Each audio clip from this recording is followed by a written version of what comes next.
DL smart study all of you, आप लोगों का स्वागत है डीएल स्मार्ट स्टडी में। जैसा कि डेट डाल लेते हैं आज की।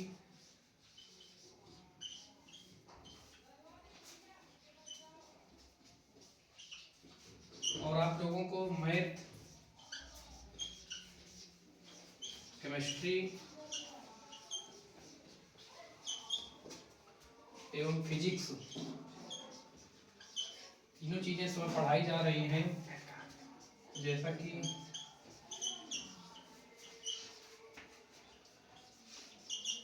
मैथ्स वाई अवस्थी सर, जो कि डीएल स्मार्ट स्टडी के द्वारा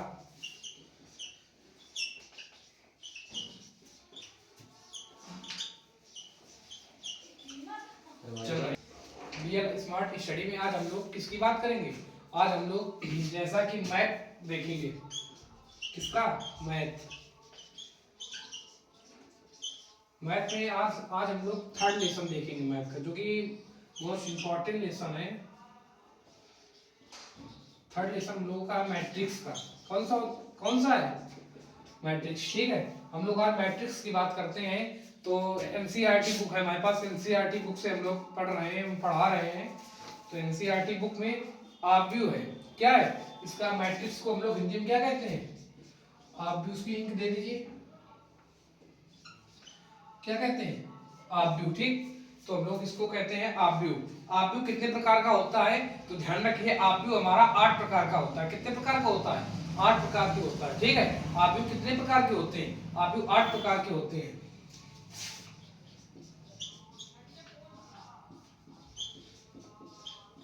आठ प्रकार के होते हैं। कौन कौन से होते हैं? तो हमारा पहला है स्तंभ ऑब्व्यू। स्तंभ ऑब्व्यू क्या होता है?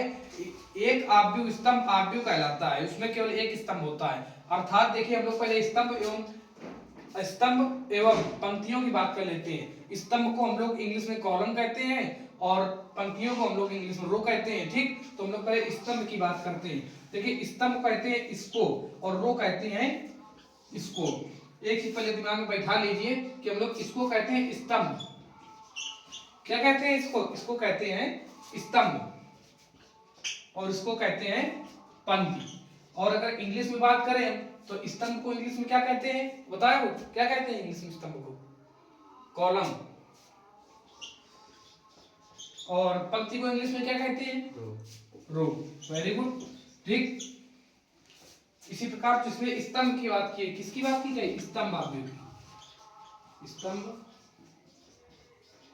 ऑब्व्यू की। देखिए, स्तंभ ऑब्व्यू वह ऑब्व्यू होता है जिसमें केवल एक स्तंभ होता है।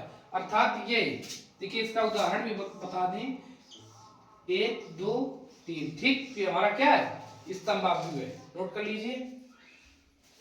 देखिए, और दूसरा ऑब्व्यू होता है हमारा पंक्ति ऑब्व्यू। पहला हमने बताया आपको स्तंभ ऑब्व्यू, और दूसरा ऑब्व्यू कौन सा होता है हमारा? पंक्ति ऑब्व्यू।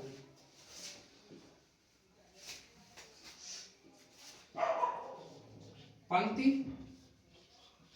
ऑब्व्यू। ठीक, दूसरा हमारा कौन सा होता है? पंक्ति ऑब्व्यू। देखो, हमने अभी आपको बताया था कि हमारा विकर्ण ऑब्व्यू क्या होता है, सॉरी स्तंभ ऑब्व्यू क्या होता है और पंक्ति ऑब्व्यू क्या होता है। देखिए, पंक्ति भी वही होती है। पंक्ति क्या है हमारी? 1 2 3, ये हमारी क्या है? पंक्ति है। कौन सा ऑब्व्यू हमारा? ये पंक्ति ऑब्व्यू है। क्योंकि पंक्ति के तरीके, यदि स्तंभ की हम बात करें तो स्तंभ ऐसे होता है हमारा 3 2 1, ये हमारा क्या है?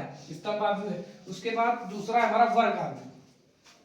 ये 8 प्रकार के होते हैं, बहुत मोस्ट इंपॉर्टेंट है। एक नंबर में आ सकते हैं कि वर्ग ऑब्व्यू क्या होता है। वर्ग ऑब्व्यू का उदाहरण देखिए, इसका उदाहरण हमने ये दिया। उसका स्तंभ का जो था, स्तंभ का ये वर्ग ऑब्व्यू। ठीक, देखिए वर्ग ऑब्व्यू में क्या होता है हमारा कि वर्ग ऑब्व्यू एक ऑब्व्यू जिसमें पंक्तियों की संख्या और स्तंभों की संख्या समान होती है, वहां पर हमें क्या होता है? वहां वर्ग ऑब्व्यू होता है। देखिए, पंक्तियों की संख्या और स्तंभों की संख्या जहां समान हो उसे हम लोग क्या कहते हैं? वर्ग ऑब्व्यू कहते हैं। और वर्ग ऑब्व्यू का उदाहरण हम लोग देख लेते हैं।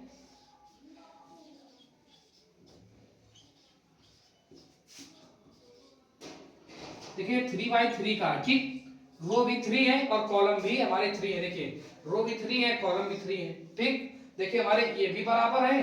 जो हमारी रो की संख्या है वो भी बराबर है, जो कॉलम की संख्या है वो भी बराबर है। तो ये हमारा क्या हो गया? वर्ग आव्यूह हो गया। उसके बाद हम लोग चौथा आव्यूह देखते हैं कौन सा है, विकर्ण आव्यूह। कौन सा आव्यूह है? विकर्ण आव्यूह है।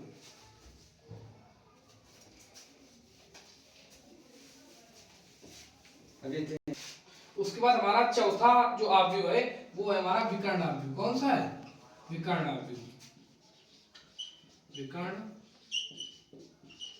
देखिए विकर्ण आव्यूह भी बहुत ही इजी है। विकर्ण आव्यूह जो हमारा होता है वो विकर्ण आव्यूह एक वर्ग आव्यूह के बराबर होता है। किसके बराबर? ये मान लो कि विकर्ण आव्यूह वर्ग आव्यूह कहलाता है, या ये मान लो कि वर्ग आव्यूह को ही हम लोग विकर्ण आव्यूह कहते हैं। लेकिन उसमें एक दिक्कत होती है। क्या दिक्कत होती है? कि विकर्ण आव्यूह जो होगा उसमें एक अक्षर, एक डिजिट, तो हमारा कोई संख्या होगी और पूरा क्या होगा? जीरो होगा। जैसे ये देखिए, एक अक्षर तो हमारा 2 है और सभी क्या है? जीरो है। सभी क्या है? जीरो। इसी प्रकार दूसरे में ले लें तो 3 2 0 4 0 1, ये हमारा क्या कहलाता है? विकर्ण आव्यूह कहलाता है। जिसको जो भी दिक्कत हो कमेंट बॉक्स में या दिए गए नंबर पर आप लोग कॉल करके पूछ सकते हैं। उसके बाद अगला हमारा अदिश आव्यूह।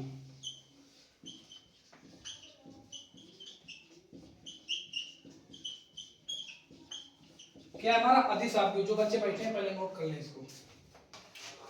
अगला हमारा है अदिश आव्यूह। कौन सा आव्यूह हमारा? 5th नंबर आव्यूह है हमारा अदिश आव्यूह। देखिए अदिश आव्यूह क्या होता है कि हमारा विकर्ण आव्यूह ही अदिश आव्यूह कहलाता है। क्या? विकर्ण आव्यूह ही हमारा अदिश आव्यूह कहलाता है यदि इसके विकर्ण के अवयव समान हो, अर्थात एक वर्ग आव्यूह ही अदिश आव्यूह कहलाता है। आइए लोग देखते हैं हम लोग इसको।